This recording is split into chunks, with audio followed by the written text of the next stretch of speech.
오늘 로마서 1장 4절 말씀을 중심으로 우리 주 예수 그리스도의 이름의 비밀, 우리 주 예수 그리스도 이름의 비밀이라는 제목으로 우리 함께 나누겠습니다.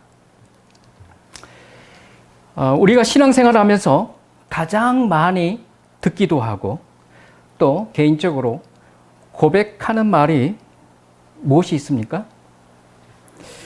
아마도 우리 주 예수 그리스도 이 말씀일 것입니다. 우리 예배가 마무리될 때 우리 목사님들의 뭐가 있습니까? 축도 있습니다. 축도를 보면은 지금은 우리 주 예수 그리스도의 은혜와 이와 같이 시작이 됩니다. 그리고 우리가 개인적으로나 공예배 때나 모임에서 예배 드릴 때 우리가 하는 게 또 뭐가 있죠? 기도가 있습니다. 기도할 때 기도의 마무리를 하면서 우리 주 예수 그리스도의 이름으로 기도드립니다 라고 우리는 수없이 사용하고 있습니다. 그런데 말이죠, 과연 우리는 이렇게 축도를 받을 때, 또 우리가 기도할 때 우리 주 예수 그리스도의 이름의 그 비밀을 알고 그 축도를 받는지, 아니면은 우리가 그 이름의 비밀을 묵상하면서 신앙을 마치 고백하는 마음으로 기도하고 있는지 묻지 않을 수가 없습니다. 어쩌면 우리는 너무도 자주 듣고 또 자주 사용하기 때문에 별 생각 없이 습관적으로 사용하는 경우가 많을 것입니다. 저도 때로는 아무 생각 없이 자동으로 나오지 않습니까? 자, 오늘 이 시간에는 그런 것들을 좀 고쳐내고 정말 기도가 되어지고 축도를 받을 때 정말 우리가 놀라우신 하나님의 그 복을 받아낼 수 있는 그런 자세를 취하는 시간 되었으면 좋겠습니다. 또 이뿐만 아니라 이렇게 습관적으로 자주 하는 게 또 뭐 있죠? 아까 우리 했죠? 사도신경, 그리고 주기도문 또는 주기도송. 한번 생각해 보세요, 여러분. 사도신경 신앙 고백하면서 정말 그 내용에 부합한 내 믿음이 거기에 담겨져서 고백하고 있는지, 아니면 자연스럽게 딴 생각하면서 막 나오는지, 이거는 천지차이입니다. 그 순간에도 엄청난 하나님의 은혜가 임한다는 사실입니다. 주기도문, 주기도성도 마찬가지죠. 우리 때로는 주기도성으로 하늘에 계신 아버지 하면서 아무 생각 없이 리듬을 따라서 흘러가는 이 모습들이 있습니다. 그런데 우리가 주기도문으로 기도할 때요, 이렇게 부르시죠. 하늘에 계신 우리 아버지여, 이렇게 시작하죠. 그럼 우리는 여전히 이제 자연스럽게 이렇게 부릅니다. 그런데 실제로 하나님께서는 그때 우리가 주기도문 할 때 하늘에 계신 우리 아버지여 이러면은 오냐, 나를 불렀니?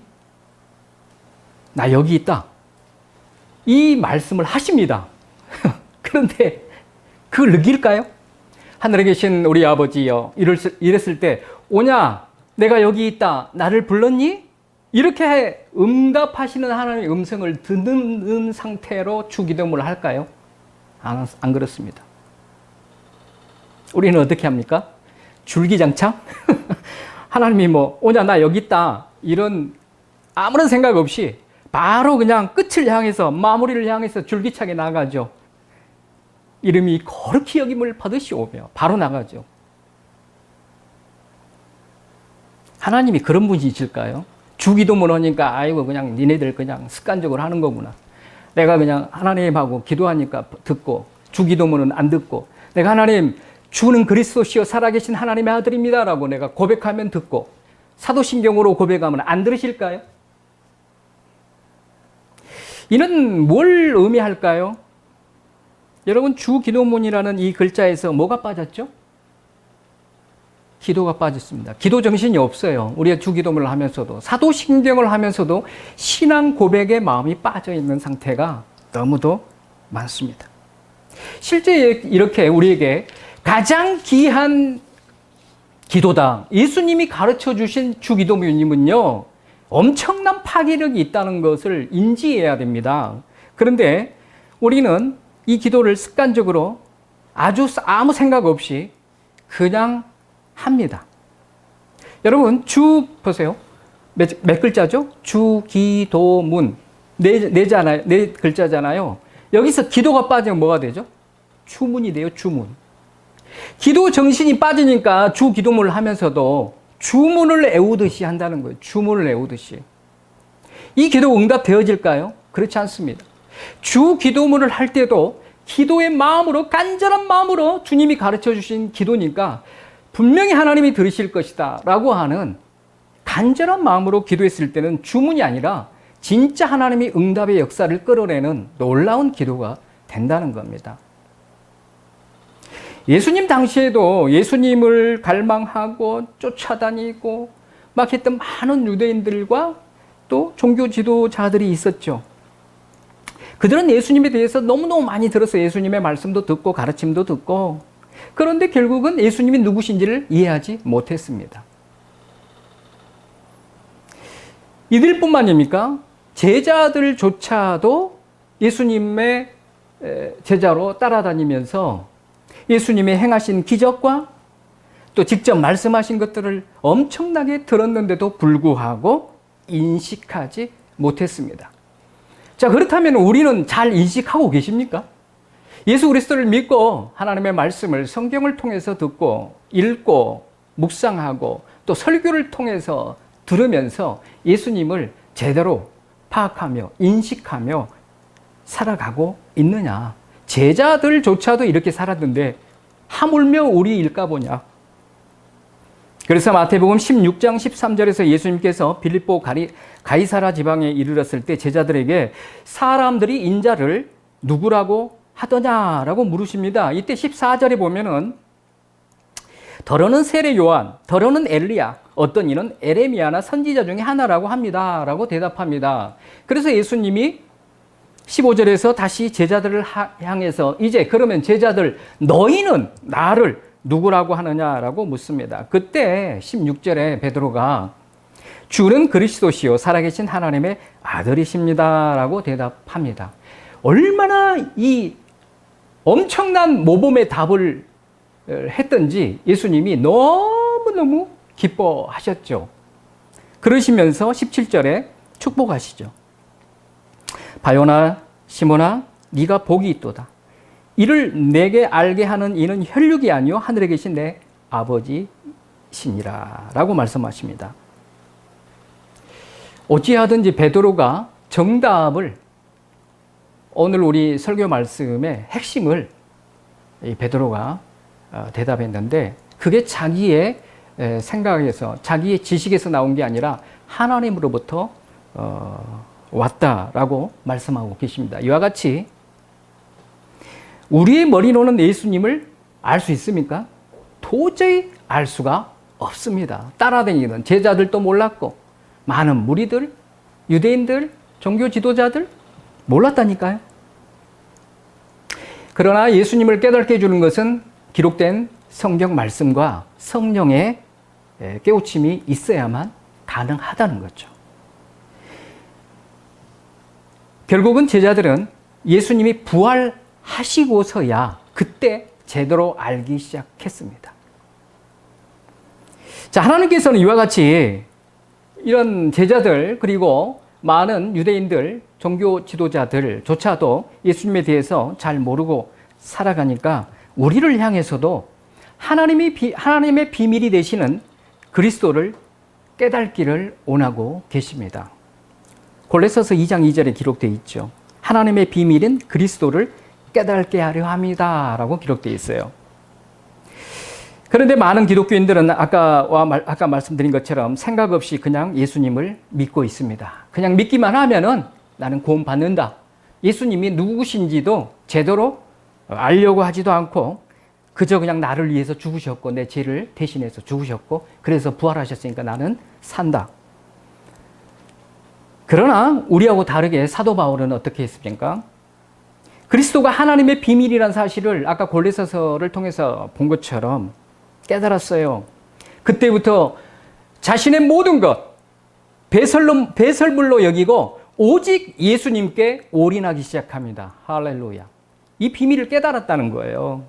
하나님이 인간이 되셨다는 엄청난 비밀을 깨달고서야 자기 모든 것을 버리고 오직 예수 그리스도를 향해 집중하고 감격하면서 예수는 그리스도시다. 하나님의 아들이시다라고 서신서를 통해서 또 일반 대중들을 향해서 외쳤던 것입니다. 이와 같이 그리스도를 알고자 하는 그 강렬한 열망이 우리에게도 있어야 되겠습니다. 그 비밀이 되시는 그리스도를 감격해야 됩니다. 감격해야 돼요. 나를 위해서 하나님이 인간의 몸을 입고 오셨다. 이 감격함이 있어야 되고 그 감격함을 가지고 전하고 가르치는 자들이 되어야 된다는 겁니다. 이렇게 하기 위해서 오늘 이 시간 간단하게 예수님이 어떤 분이신지 예수 그리스도 우리 주 예수 그리스도의 그 비밀을 이 본문에 들어가서 조금 알아보도록 하겠습니다. 자, 이제 본문을 통해서 하나님의 아들 주 예수 그리스도의 이름의 비밀을 보도록 하는데요. 오늘 본문 로마서 1장 4절에 아까 제가 읽어드렸는데 성결의 영으로는 죽은 자들 가운데서 부활하사 능력으로 그 다음에다 밑줄 그으세요. 하나님의 아들로 선포되셨으니 곧 뒤에 우리 주 예수 그리스도시니라. 아멘. 자, 여기에 하나님의 아들과 주, 그 다음에 예수, 그 다음에 그리스도. 이 핵심적 단어가 4개가 기록되어 있죠. 이 4개를 이 시간 한번 보도록 하겠습니다. 첫 번째 하나님의 아들이라겠죠. 이 하나님의 아들은 창조와 구속 경륜에서 구속주의 칭호입니다. 칭호. 이 칭호를 얻을 수 있는 분은 누구냐? 참 하나님이시며 참 인간이신 분만이 하나님의 아들입니다라고 이 칭호를 받을 수가 있습니다. 하나님의 아들이라는 이 칭호를 이와 같이 하나님, 참 인간이 되신 그리스도가 받으셨다는 거죠. 그런데 삼위일체 하나님의 사역을 통하여 그리스도가 하나님의 아들이 되실 때, 그리스도가 우리 인간이 하나님의 생명과 연합할 수 있기 때문에 그리스도께서 하나님의 아들을 취하신 것입니다. 그리스도가 하나님의 아들로서 성육신을 통하여 인간이 되어서 인간의 죄를 짊어지고 십자가에서 피를 흘려 죽으심으로 속죄 사역이 시작됐습니다. 자, 그런데 여기 보세요. 여러분들, 우리 많은 성도들이 여기에서 멈추는 경우가 많죠. 십자가에서 예수님이 나를 위해서 피 흘려 죽으심으로 나는 구원받았네 라고 하는 이 단어에서 끝납니다.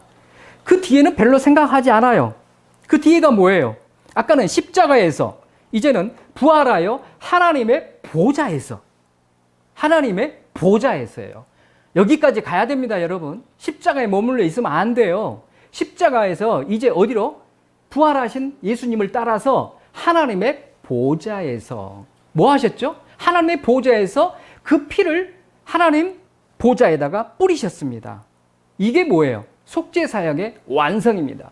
이 완성 단계까지 우리가 생각하지 못하고 예수 그리스도를 믿고 있다는 거예요. 십자가에서 죽으시고 피 흘리신 예수님으로 내가 구원받았습니다. 여기까지입니다. 그렇지 않습니다. 그래서 부활하신 예수님이 그렇게도 구약 성도들은 갈망했다는 거예요. 나중에 이제 알아보겠습니다만은 보좌에 가셔서 피를 뿌림으로 말미암아 속죄가 완성이 되시는 겁니다. 이 부활하신 예수님을 기억하면서 우리는 그리스도를 정말 감격하며 믿고 의지하며 살아가야 된다는 겁니다.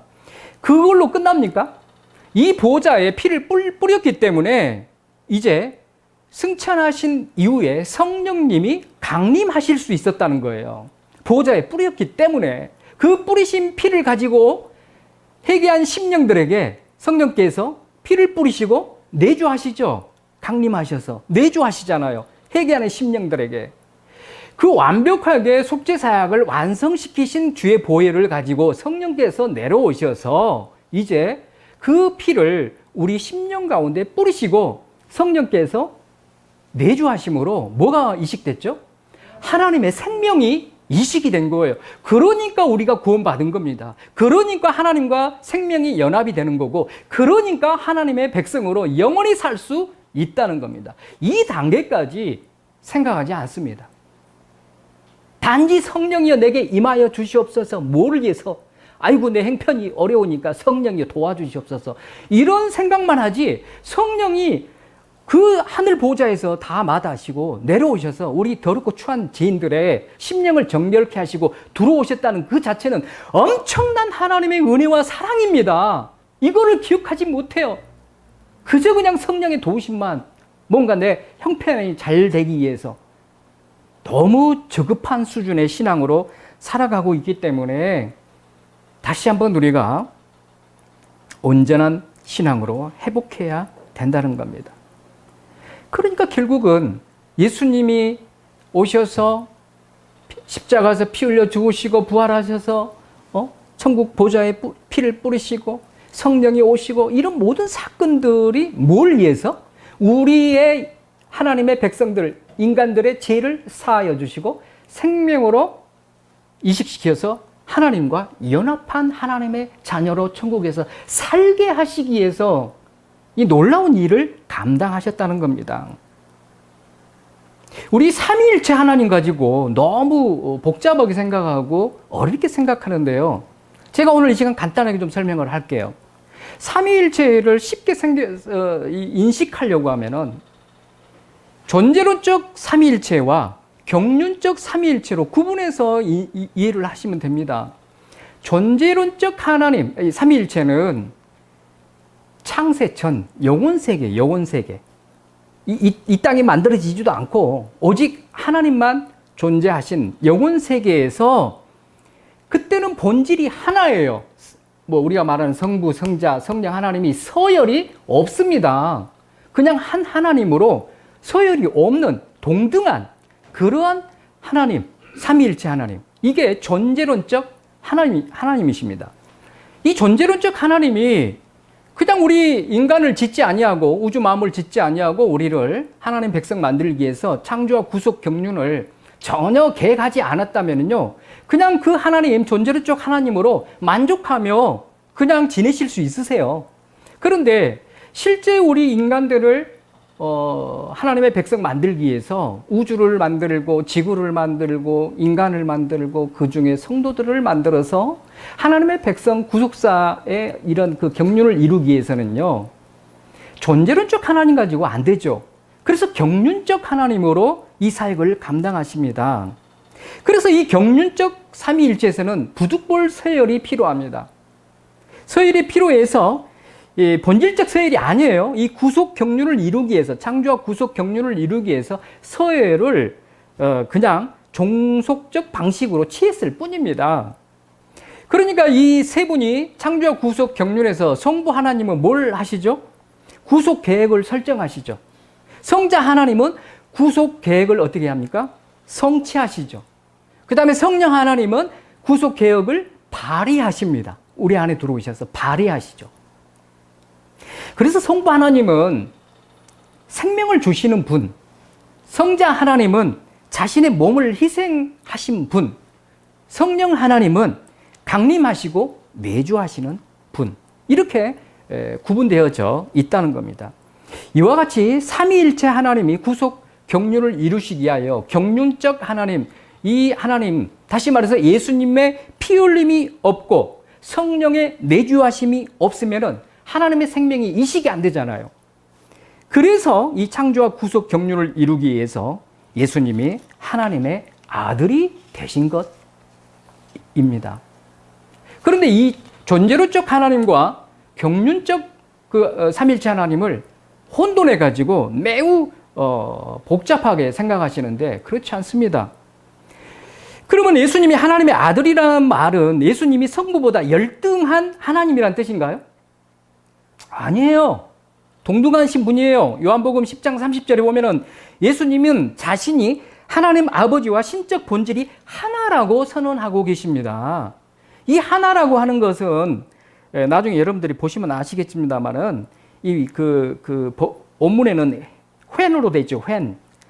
존재의 궁극적 통일성, 영원성, 불변성을 나타내는 단어인데요. 이게 영원히 단일한 존재를 의미합니다. 하나라는 단어가.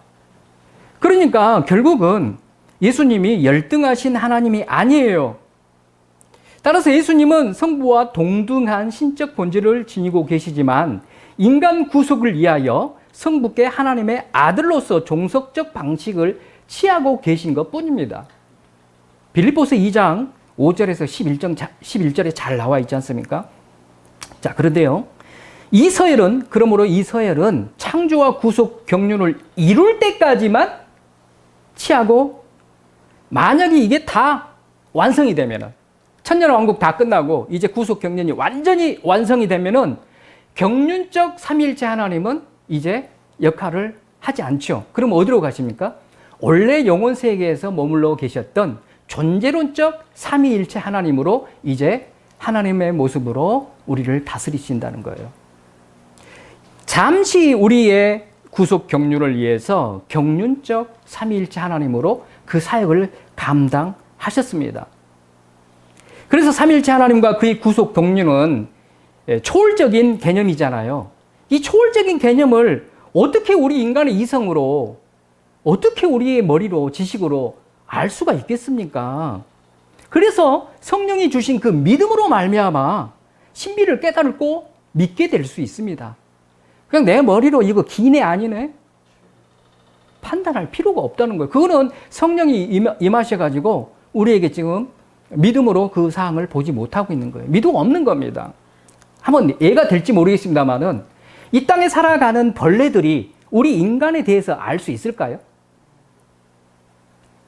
어떻게 압니까? 인간이 어떤 존재이고, 하물며 벌레 같은 우리 인간이 만왕의 왕이 되시고 여호와가 되시는 하나님을 어떻게 알 수 있습니까? 벌레가 인간을 모르는 것보다 더 우리는 모르는 거예요. 계시해 주시니까 계시한 만큼만 아는 것이지, 어떻게 인간 피조물이 하나님을 우리가 안다고 할 수 있겠습니까?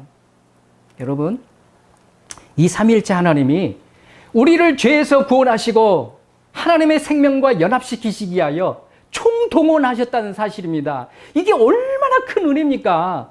나 같은 죄인을 구원하시기 위해서 성부 하나님, 성자 하나님, 성령 하나님이 이 모든 희생과 성령 하나님이 우리 인간 안에 들어오신 것도 얼마나 이게 곤욕스러운 일입니까? 우리가 만약에 벌레 안에 들어간다고 보세요. 이게 가능한 일입니까? 예를 들어서. 이런 엄청난 은혜를 받고도 우리는 그 은혜에 감사하지 못하고 단지 그냥 예수 믿고 구원받았다, 이래가지고야 되겠습니까? 그래서 하나님의 아들을 예수 그리스도께서 아들로 내려오신 겁니다. 성자가 되신 거예요. 누구를 위해서? 우리 인간을 위해서. 두 번째, 아까 본문에서 뭐가 나왔죠? 주가 뭐예요? 헬라어로 키리오스. 이게 구약 성경의 여호와입니다. 주라는 것은 여호와 하나님이라는 뜻과 똑같은 거예요. 근데 워낙 유대인들이 여호와라는 이름이 너무 거룩한 이름이기 때문에 함부로 막 입으로 말할 수 없으니까 대용어로 쓴 게 뭐예요? 아도나이잖아요. 아도나이. 이 아도나이를 헬라어로 번역해서 키리오스라고 합니다. 그러면 결국은 뭐죠? 주는 그리스도의 신성, 참 하나님이다. 주라는 것은. 주는 그리스도의 신성. 나중에 이제 또 나옵니다. 신성이라고 기억하세요. 참 하나님이시다. 주라고 하는 것은. 그래서 성경에서는 주를 사도행전 10장 36절에 만유의 주라고 하죠. 고린도전서 2장 8절에서는 영광의 주라고 합니다. 히브리서 12장 2절에는 믿음의 주, 히브리서 2장 10절에는 구원의 주, 사도행전 3장 15절에는 생명의 주, 이렇게 고백하고 있습니다. 자, 그런데 여러분, 잠시 제가 이거 좀 다루고 갈게요. 예수님이 신성을 입으시고 참 하나님이신 주가 되실 이유가 뭐가 있죠? 만약에요, 옛날 과거에 이스라엘 백성들은 동물의 피를 가지고 사함을 얻었죠. 동물의 피 가지고 사함을 얻다 보니까 불완전한 제사잖아요. 그렇죠? 완전한 제사가 아니죠. 우리 그리스도께서 흘리신 피는 완전성과 영원성이 있잖아요. 그 히브리서 10장 5절에서 14절에 나옵니다. 나중에 참고해서 읽어보십시오. 동물의 제사는 불완전한 효력이죠. 예수님이 오시기 전까지는 유대인들은 어찌됐건 죄 없는 동물의 피로 우리 죄를 피값을 치르면서 우리는 제사함을 얻었습니다. 꽤 불완전하죠. 자, 여러분들 그 예수님의 승기에 대해서 공부하시면 이 내용이 나오는데요. 자, 그러면 예수님이 이 땅에 오시기 전까지 하나님의 선민들, 성도들이 이 땅에 살다가 이렇게 동물의 피로 제사함을 얻고 살다가 다 죽었어요. 이 죽은 자들이 어디로 갔습니까?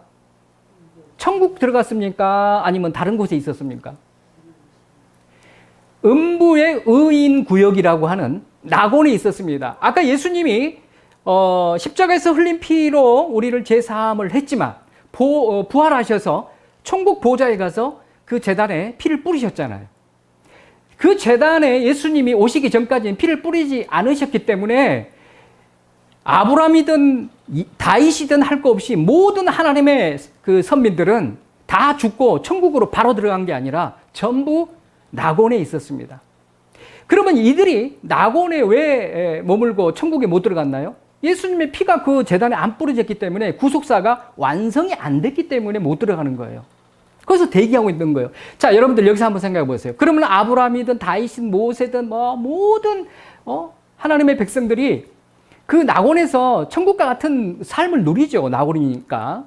그렇지만 천국은 못 들어갔죠. 그런데 그 낙원에서 가장 많이 기대하고 기도했던 내용이 뭘까요?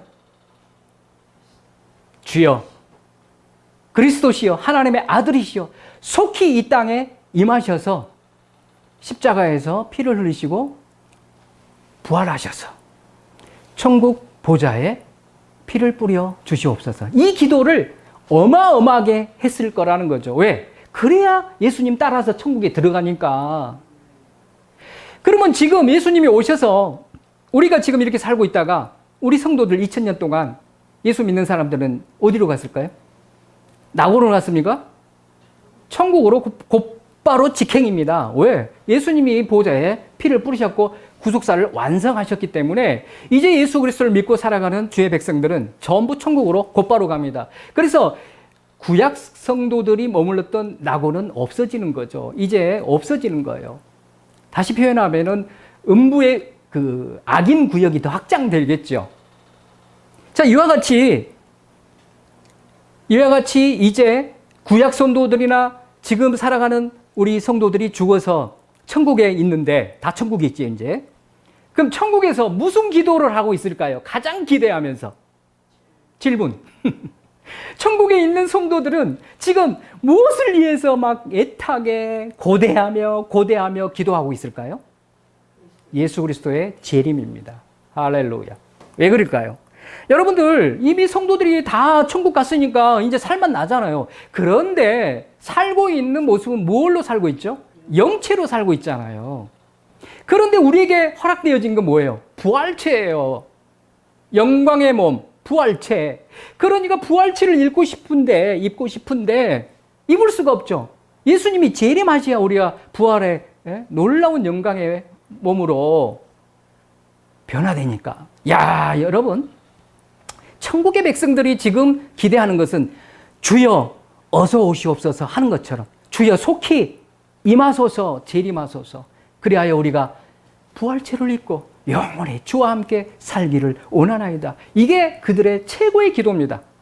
그렇다면 지금 우리가 재림을 기다리는 이 마지막 때에 우리의 기도는 무슨 기도가 될까요? 비록 이 땅에 살고 있지만 천국에 있는 성도들처럼 주여 속히 임하소서, 어서 오시옵소서, 마라나타 신앙으로 하나님을 사모하며 주님이 속히 오기를 기도하며 그 주님의 앞에 섰을 때 가장 아름다운 신부의 모습으로 서기 위하여 우리는 이 땅에 신랑 되신 예수님이 기뻐하시는 모습으로 성화되어 가면서 주의 일을 감당하며 살아가게 될 것이라는 겁니다.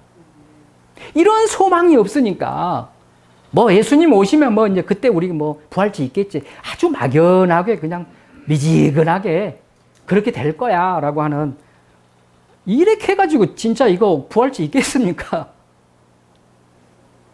예수님이 신성을, 그러니까 그리스도가 신성을 입은 이유가 바로 이와 같은 거라는 거예요. 원래 없죠. 그냥 우리는 우리 주 예수 그리스도의 이름으로 기도합나이다 할 때, 그 주를 이야기할 때, 우리 주 할 때, 그 주를 이야기할 때, 주여, 순간에 내 생각이 내가 이제 하나님 낙원에 가지 않고 천국에 가게 됐네요. 하나님 이제 재림하실 예수님을 통하여 나의 부활의 영광, 부활체를 입을 수 있도록 하나님 그렇게 허락해 주신 내 주를 사모하나이다. 찬양을 받으시옵소서. 그 마음으로 우리 주 예수 그리스도의 이름으로 기도합니다 할 때, 주 할 때 그 생각을 가지시라는 거예요. 이게 신앙 고백 아닙니까?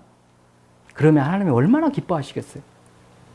주는 그래서 그리스도의 신성을 나타내고 있습니다. 자, 그 다음에 나온 게 뭐죠? 예수죠, 예수. 예수는 마태복음 1장 21절에 보면은 아들을 낳으리니 이름을 예수라 하라. 이는 그가 자기 백성을 그들의 죄에서 구원할 자이심이니라 하니라. 성자 되신 하나님이 낮고 낮은 이 땅에 이제 베들레헴에서 태어나신 그 육신을 입은 그 성자 하나님의 인간의 이름이죠. 예수는 이름. 그래서 이 예수는 그리스도의 인성, 참 인간을 의미합니다. 그리스도의 인성. 그래서 성경에서는 아브라함의 자손, 다윗의 자손, 요셉의 아들 이렇게 표현하고 있습니다. 이렇게 예수님이 이 땅에 오셔서 아까 앞에 설명해 드린 것처럼 십자가에서 자신의 모든 피를 흘리시고 우리 죄를 사해 주실 뿐만 아니라 이제 부활하셔서 천국의 보좌에 피를 뿌리시기 위해서, 참 하나님으로는 안 되잖아요. 그렇죠? 하나님은 육체가 없으시니까. 그래서 피를 흘려야 되잖아요. 피 흘림이 없이는 제 사함이 없다고 히브리서 9장 22절에 이야기하고 있잖아요. 그러니까 그 피를 흘리시기 위하여 몸을 입고 오셨다. 그 다음에 마지막 뭐가 있었죠? 그리스도. 그리스도는 메시아라고 그러죠. 기름 부음 받은 자. 이거는 창조와 구속 경륜의 구속주의 직분입니다. 아까 하나님의 아들은 구속주의 뭐라고 그랬죠? 칭호. 그리고 여기는 구속주의 직분. 근데 이 그리스도라고 하는 직분을 얻기 위해서는 아까 하나님의 아들의 칭호를 얻을 때 참 하나님이 되셔야 되고 참 인간이 되셔야 되신 것처럼 그리스도는 아무나 그리스도가 되는 거 아니에요. 뭐가 돼야 된다? 참 하나님이 되셔야 되고 참 인간이 되실 때 그리스도라고 칭합니다. 자, 그런데 요즘 찬란한 이단들 보세요. 내가 메시아야. 나를 따르라. 내가 그리스도다. 이 말이 됩니까 지금? 인간의 그 피, 더러운 온죄의 피를 받고 태어나가지고 세상에 내가 그리스도, 내가 메시아다. 이런 이단이 우리 한국에 지금 얼마나 많이 있습니까? 그가 참 하나님이십니까? 참 인간이십니까? 아니잖아요. 더러운 피를 받은 죄인이잖아요. 이런 것만 알아도 미혹 당할까요? 너무 예수 그리스도를 모르니까 뭔 세상 말로 거지 같은 인간들이 메시아라고 하는데 그 쫄쫄쫄 따라가가지고 자기 생명을 잃어버린다는 말입니까? 그 생명을 주시기 위해서 이 삼위일체 하나님이, 성부, 성자, 성령 하나님이 그 모진 고통을 다 당하시면서 희생을 치러 주셨는데 세상의 그 값진 생명을 이 더러운 이단들한테 빠져가지고 사단의 미혹에 넘어져가지고 다 잃어버린다는 게요. 너무도 안타까워요. 이게 뭐예요? 예수 그리스도를 너무 모른다는 거죠. 도대체 우리가 믿음 생활을 할 때 가장 먼저 알아야 될 게 뭐겠습니까? 하나님에 대해서 알아야지. 성부, 성자, 성령에 대해서. 그리고 우리가 영원히 살 곳, 천국에 대해서 잘 알아야지. 예수 믿지 않는 저 영혼들이 들어갈 곳, 지옥을 알아야지. 그래야 건져내지 우리가 못 가게. 이런 데는 관심이 없고 세상에 그냥 어떻게 하면 그냥 돈이나 왕창 벌어볼까? 어떻게 하면 잘 먹고 잘 살아볼까? 다 허물 없다니까요. 나중에 다 내려놓고 가는데 제발 여러분 정말 하나님을 아는 지식 안에서 자라가기 바랍니다. 그래서 그리스도는 참 하나님으로서 신성을 가진 이 하나님의 그 아들이라고 칭하고 있고, 그리스도는 또 인성을 강조하기 위해서 사람의 아들, 인자라고 성경은 많이 기록되고 있습니다. 그래서 그리스도는 신적 본질상 여호와 하나님이시다는 거예요. 이런 사실을 우리가 알 때 어떠한 미혹이 온다 할지라도 우리는 넘어지지 않을 겁니다. 성경에서는, 신약 성경에서는 이와 같이 다양한 방식으로 표현하고 있는데요. 제가 읽어드릴게요. 보세요, 한번. 여러분들이 이제 이거는 보시면 이 성경 읽을 때 나올 거예요. 요한일서 5장 5절에 보면은 예수는 하나님의 아들 이렇게 나와 있어요. 에베소서 4장 13절에는 하나님의 아들은 그리스도. 사도행전 9장 22절에는 예수는 그리스도. 요한복음 20장 31절에는 예수는 하나님의 아들 그리스도. 요한일서 5장 20절에는 하나님의 아들 예수 그리스도는 하나님. 로마서 14장 9절에는 그리스도는 주. 사도행전 2장 36절에는 예수는 주와 그리스도. 이렇게 표현하고 있어요. 얼마나 멋집니까? 우리가 늘 축도로 듣고 있는 우리 주 예수 그리스도가, 우리가 늘 기도할 때 마무리하는 우리 주 예수 그리스도가 참 하나님이 되시고 참 인간이 되신다는 사실입니다. 마무리하겠습니다. 왜 예수님은 이렇게 참 하나님이시면서 참 사람이 되셔야 했는가? 여러분들 한번 묵상해 보시기 바랍니다. 만약에 예수님이 참 하나님이 아니시고 참 인간이 아니시면은 우리 모든 인간들의 죄로부터 구원이 있습니까? 없습니까? 없죠. 그리고 하나님과 생명 연합이 있습니까? 없습니까? 없지요. 그래서 예수님이 참 하나님으로 아들의 모습으로 예수 그리스도로 이 땅에 오셨다는 것은요, 그 신성과 인성을 입으셨다는 것은요, 가장 큰 비밀 중에 비밀입니다. 이게 하나님의 비밀입니다. 에베소서 3장 4절 나와요. 이게 하나님의 비밀, 그리스도의 비밀. 에베소서 6장 19절에서는 이것을 복음의 비밀이라고 합니다. 복음의 비밀. 참 하나님으로, 참 인간으로 우리를 대속하고 속죄하고 그 다음에 구속하시는 그 복음의 비밀이 예수님의 사역에 관한 비밀이에요. 앞에는 그 존재론적인 예수님에 대한 비밀이고, 뒤에 복음의 비밀은 예수님의 사역입니다. 사역에 관한 비밀이에요. 그게 속죄사역과 구속사역이다. 속죄사역은 뭘로? 인성으로. 구속사역은 신성으로.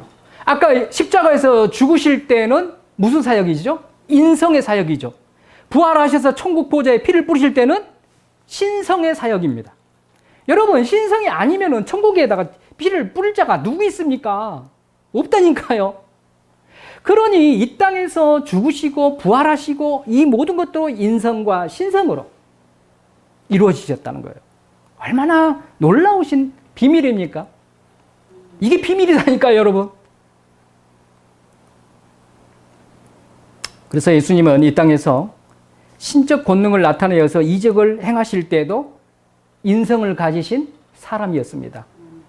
또 인간으로서 슬퍼하고 아파하고 고난 당하실 때도 여전히 신성이신 참 하나님이셨습니다. 그 하나님이 몸을 입고 우리를 위해서 고통당하시고 고난당하시고 이 모든 것들을 당하셨기 때문에 우리를 도우실 수가 있으신 겁니다. 그래서 우리가 예수 그리스도를 본받을 수 있고 예수 그리스도와 함께 승리할 수 있습니다. 자, 사도 바울처럼 우리 모두가 하나님이 인간이 되셨다는 엄청난 이 비밀을 깨닫고 감격하면서 주 예수는 그리스도시요 하나님의 아들이십니다라고 고백할 뿐만 아니라 이거를 전도하고 가르치는 우리 모두가 되어서 하나님의 나라를 확장하고 생명을 구원하는 놀라운 주의 백성들, 주의 거룩한 자녀들 되시기를 우리 주 예수 그리스도의 이름으로 축원합니다.